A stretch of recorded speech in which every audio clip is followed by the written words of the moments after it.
Yellow mga katigangs. Ito fourth round. Sushi. Iba't ibang klase ng sushi. Ewan ko ito. At saka yun.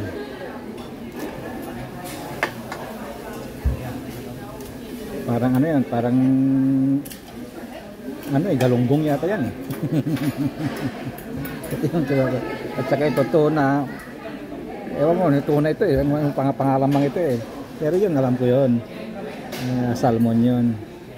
At saka kumuha ko ng sausawan kong premium soy sauce. Lalagyan ko ng konting wasabi. Hindi ko masabi. Kaya yan yung fourth round ko. Kaya ngayon tikman natin ulit ang pang fourth round. Okay mga katigang. Yung anak ko kumuha rin ng konti. Ayan. Ayun yung kinuha niya. Okay mga katigang. Tuloy ang lamon. Bye bye.